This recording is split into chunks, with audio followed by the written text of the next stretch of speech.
sorry that I got fat. I'm sorry that I got fat. I'm sorry that I got fat. I was slimmed down. From now on, I'm staying away from fatty foods, but eating healthy foods and going on a strict diet. I'm sorry that I got fat. I'm sorry that I got fat. I'm sorry that I got fat. I was slimmed down. I'm sorry that I got fat. I'm sorry that I got fat. I'm sorry that I got fat. I was slimmed down. I'm sorry that I got fat. I was slimmed down. I'm sorry that I got fat. I was slimmed down. I was slimmed down. I was slimmed down. I was slimmed down. I was slimmed down. I will slim down. I will slim down. I will slim down.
What are you doing here? Oh, wait, it's you. This is one of my prize chickens. These are like quite large, they're very special. When you check out the fatness now, that's developed through a lot of free range roaming. You won't find anything like this on a Barry farm. They just don't get the chance to get this big.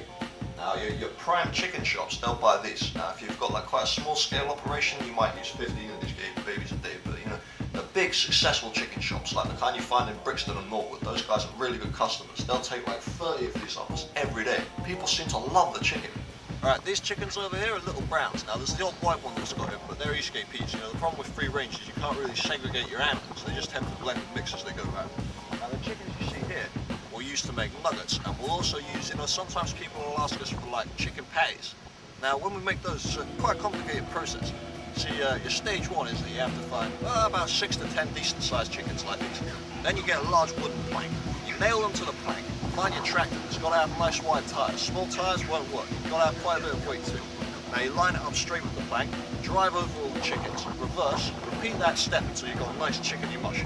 Then you scrape up all the chickeny mush, put it in a bag, add a bit of wood shavings, give it a good stir, and there you go. That's the chicken that you'll buy as, your chicken, burger, maybe your chicken fillet. That's how we make them.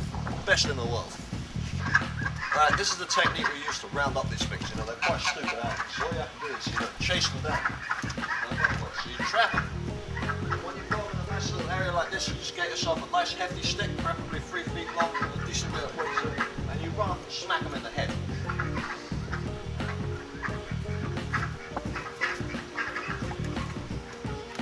So this is perfect. Usually we put a big fence across here, and then they've got no escape where you bash them.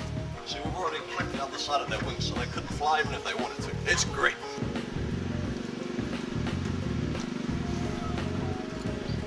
Chicken, coming to a shop near you soon.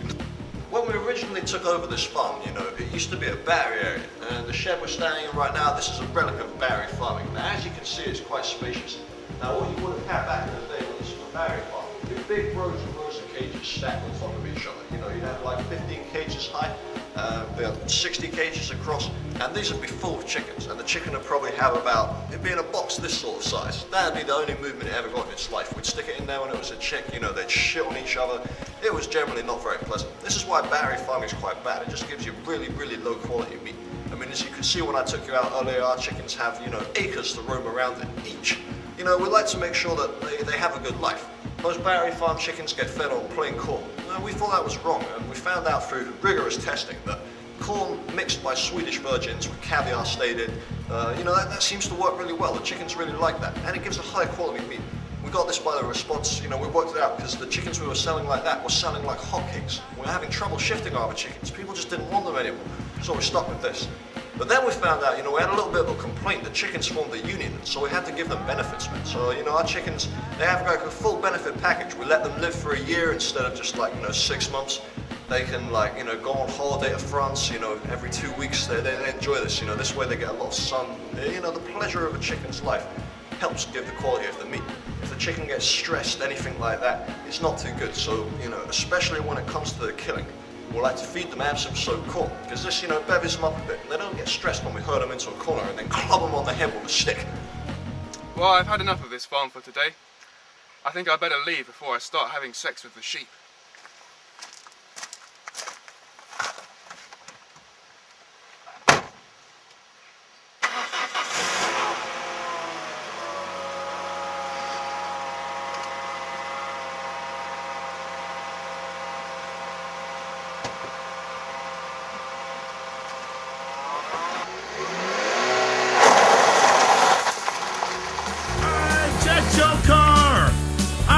checked your car.